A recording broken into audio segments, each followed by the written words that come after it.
They called her Crazy Ms. Johnson behind her back.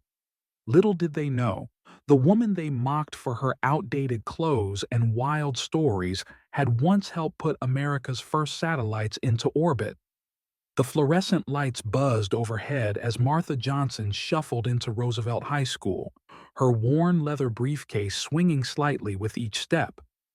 At 67, she moved with the careful precision of someone who had learned to navigate the world quietly, unnoticed.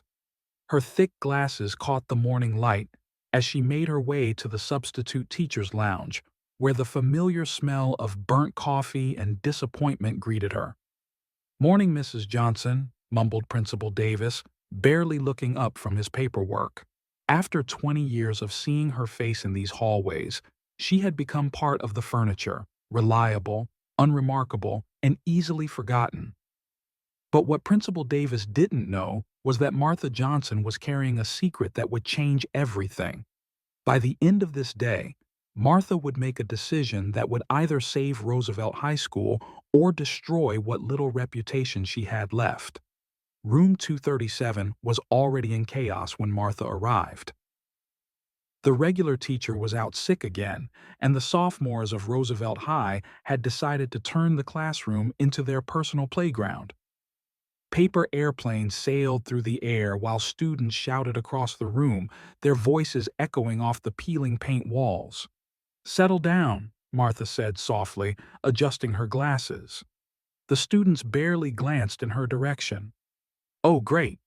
It's Crazy Johnson again," whispered Tyler Martinez, the class troublemaker, to his friend Derek. "Wonder what weird stories she's going to tell us today." Martha had heard worse. In the rough neighborhood surrounding Roosevelt High, respect was earned through strength, not through quiet competence. She had learned to let their words bounce off her like raindrops on a windshield. "Today, we're going to talk about physics," she announced, writing gravity in her careful handwriting on the whiteboard. "Boring," shouted someone from the back. "Tell us about the time you said you worked for NASA." The class erupted in laughter. Martha's stories had become legendary at Roosevelt. Wild tales about rocket launches, space missions, and scientific breakthroughs that seemed impossibly far from their reality of metal detectors and underfunded classrooms. If only they knew that every crazy story Martha told was absolutely true. As Martha began her lesson, her mind wandered to a different time, a different life.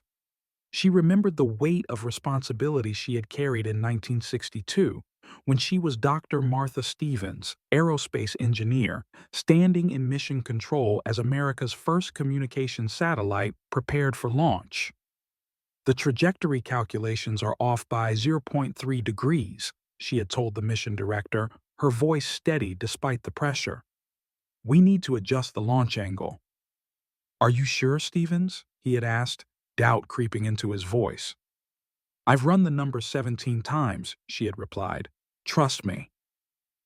The satellite had launched successfully, becoming one of the building blocks of America's space program, but that was another lifetime, before marriage, before her daughter Sarah was born with cerebral palsy, before she had to choose between the stars and the person who needed her most. Martha's choice had cost her everything she had worked for. But she was about to discover that some sacrifices lead to unexpected rewards. The bell rang, jolting Martha back to the present. As the students filed out, she overheard Tyler talking to his friends in the hallway. "My mom says this school's going to close down anyway," he was saying. "Test scores are too low. Nobody cares about this place." "Where we going to go then?" asked Derek, genuine worry in his voice. "Who knows, man? Probably end up dropping out." Martha felt a familiar ache in her chest. She had seen too many bright minds wasted, too many kids who could have been engineers, scientists, doctors, but never got the chance because nobody believed in them. That afternoon, Martha would overhear a conversation that would force her to break the silence she had maintained for 20 years. The teacher's lounge was buzzing with nervous energy when Martha entered during lunch. Principal Davis stood at the center of the room, his face grim. "I'm not going to sugarcoat this," he was saying. "The district is threatening to close Roosevelt if we don't improve our test scores by 40% this year. They're calling us a failing institution." 40%? Gasped Ms. Rodriguez, the math teacher. "That's impossible. These kids are already behind, and we don't have the resources to—" "I know," Davis interrupted, "but those are the numbers. If we can't find a way to turn things around, Roosevelt High will be shutting down at the end of the school year." The room fell silent. Martha watched as the weight of the announcement settled on her colleagues' faces. These were good teachers, caring teachers, but they were overwhelmed and understaffed. "What about applying for grants?" suggested Mr. Thompson, the science teacher. "Maybe we could get funding for new equipment, better programs." "I've tried," Davis replied, "but we need something innovative, something that will make the district take notice. We need—" He paused, searching for the right words. "We need a miracle." Martha Johnson was about to give them exactly that. But first, she would have to reveal the secret she had guarded for 2 decades. That evening, Martha sat in her small apartment, staring at a box she hadn't opened in years. Inside were her certificates, her awards, her photos from NASA, her published research papers. Evidence of a life that felt like it belonged to someone else. She picked up a faded photograph. Herself at 32, standing beside a rocket that would carry America's hopes into space. Dr. Martha Stevens, aerospace engineer, pioneer, problem solver. Her phone rang. It was her daughter Sarah, calling from the assisted living facility where she now lived. "Hi, Mom." Sarah's voice was warm despite the slight slur that had never quite gone away. "How was school today?" "The usual," Martha replied, then hesitated. "Sarah, do you ever wonder if I made the right choice? Leaving NASA, I mean." "Mom," Sarah said gently, "you gave me the best life possible. You have nothing to regret." "But I could have done more. I could have helped more people." "You still can," Sarah said simply. "You're a teacher now, aren't you? Teachers change the world one student at a time." The next morning, Martha would walk into Roosevelt High School with a plan that would either revolutionize education or expose her to ridicule like never before. Martha arrived at school early, her old briefcase heavier than usual. She had made copies of her credentials, her research, her patents. For the first time in 20 years, she was ready to be Dr. Martha Stevens again. She found Principal Davis in his office, surrounded by stacks of paperwork and empty coffee cups. "Mrs. Johnson," he said, looking up in surprise, "you're here early." "I need to talk to you about Roosevelt's future," Martha said, settling into the chair across from his desk. Davis sighed. "If you're here to volunteer for extra duties, I appreciate it, but I'm not sure what one substitute teacher can do to save this school." Martha opened her briefcase and pulled out a folder. "What if I told you that one substitute teacher might be exactly what Roosevelt needs?" She handed him her NASA credentials, her engineering degrees, her research publications. Davis's eyes widened as he read. This is you?" he stammered. "Dr. Martha Stevens, aerospace engineer, NASA contractor, holder of 7 patents in satellite technology," she said quietly. "I worked on the Mercury program, the early communication satellites, the foundation of what became the International Space Station." Davis looked up at her, then back at the papers, then at her again. "But you're a substitute teacher." "I chose to be," Martha said. "But I think it's time for a change." What Martha proposed next would transform not just Roosevelt High, but the lives of every student who had ever called her crazy. "A STEM innovation lab," Martha explained, her voice growing stronger with each word. "We'll turn Roosevelt into a model for hands-on science education. The students will build rockets, design satellites, create working prototypes of real aerospace technology. But the funding, Davis began. I still have contacts at NASA, at SpaceX, at Boeing, Martha interrupted. Companies that would love to sponsor a program that trains the next generation of engineers will apply for federal grants, corporate sponsorships, university partnerships. Davis stared at her, speechless. The kids think my stories are crazy, Martha continued. What if we make them come true? What if we give them the chance to reach for the stars? Within a week, Martha's secret would be the talk of the entire school district, but not everyone would be happy about the attention. The transformation began immediately. Martha worked 18-hour days, reaching out to old colleagues, writing grant proposals, designing curriculum. The response was overwhelming. NASA agreed to provide guest speakers and equipment, SpaceX offered internships, and the National Science Foundation approved a $200,000 grant for Roosevelt's new STEM program. But it was the students' reactions that mattered most. Wait, you're serious? Tyler Martinez asked, standing in what used to be the abandoned chemistry lab. You actually worked on rockets? I did, Martha replied, watching as workers installed new equipment. And if you're interested, I can teach you how to build them. The skepticism in Tyler's eyes slowly gave way to curiosity. For real? For real. But Martha's biggest challenge wasn't building rockets. It was building trust with students who had been let down too many times before. The first day of the new program arrived with a mixture of excitement and doubt. Martha stood before 30 students who had volunteered for the experimental course, their faces ranging from eager to suspicious. Today, we're going to launch a rocket, she announced.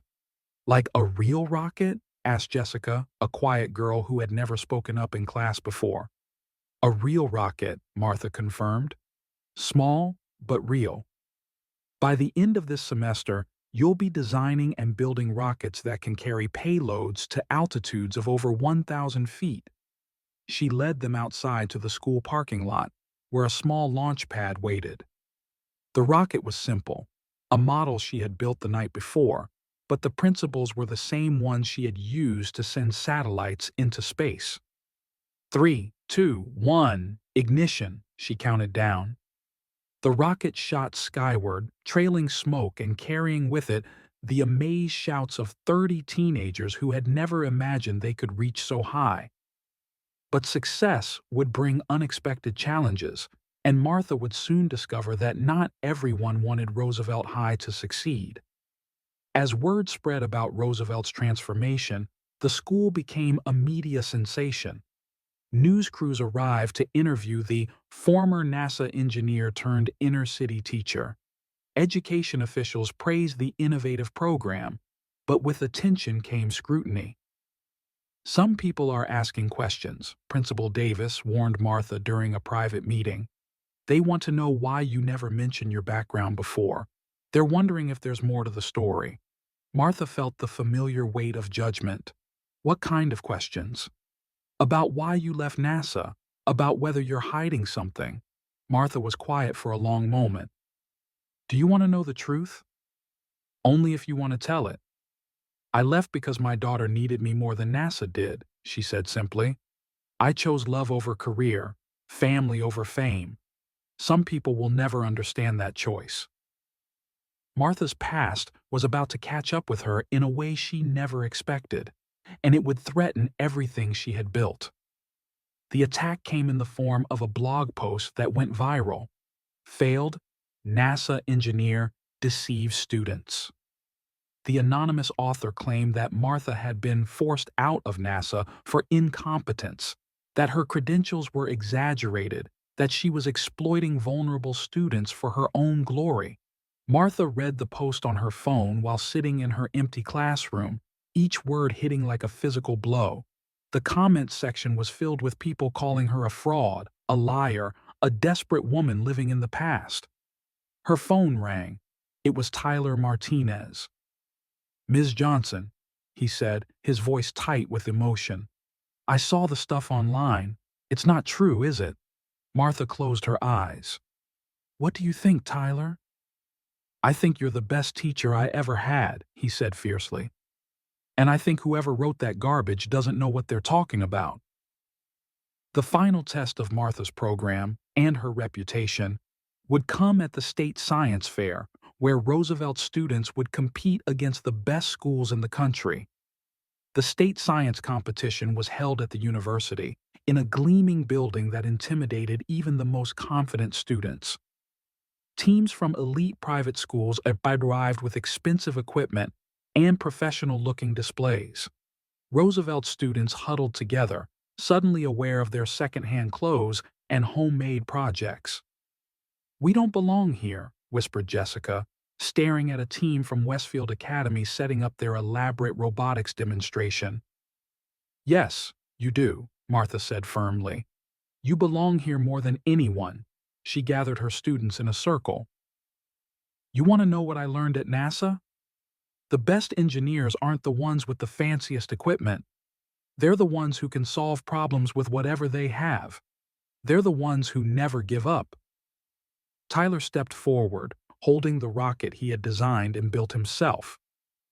"Our rocket can carry a payload to 1,200 feet and deploy a parachute for safe landing. I calculated the trajectory myself. And I designed a water purification system that can serve a whole neighborhood," added Jessica, her voice growing stronger. "We belong here," said Derek, the former troublemaker who now dreamed of becoming an astronaut.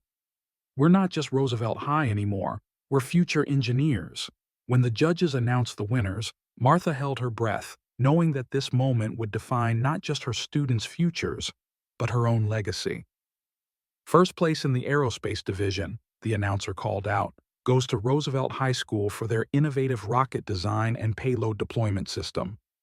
Tyler's shout of joy could be heard across the auditorium. Martha watched as her students hugged each other, tears streaming down their faces. Second place in environmental engineering goes to Roosevelt High School's water purification project. Jessica covered her face with her hands, overwhelmed by the recognition. But the biggest victory came with the final announcement. The award for Most Innovative STEM Program goes to Roosevelt High School under the direction of Dr. Martha Johnson. As Martha walked to the podium to accept the award, she saw faces in the audience she hadn't expected: colleagues from NASA, engineers from SpaceX, administrators from the school district. They were all standing, applauding not just her students' achievements, but her own journey from the stars back to Earth and up again. 6 months later, Roosevelt High School had a waiting list of students wanting to join their STEM program. Martha Johnson, no longer just a substitute teacher, had been promoted to Director of Innovation, and Tyler Martinez, the boy who once called her crazy, had received a full scholarship to study aerospace engineering at MIT. In her office, Martha kept 2 photographs side by side, one of herself at NASA in 1962 and one of her students launching their prize-winning rocket. She had learned that sometimes the most important journeys aren't the ones that take you to the stars, but the ones that bring you back down to Earth to lift others up. The substitute teacher had become the real deal, and in the process, she had taught her students that the only limits that matter are the ones you accept. If you enjoyed the story, don't forget to like and subscribe. We share powerful and inspiring stories every day, so make sure to hit the notification bell so you never miss out. Your support helps us keep these amazing tales coming. Thanks for watching.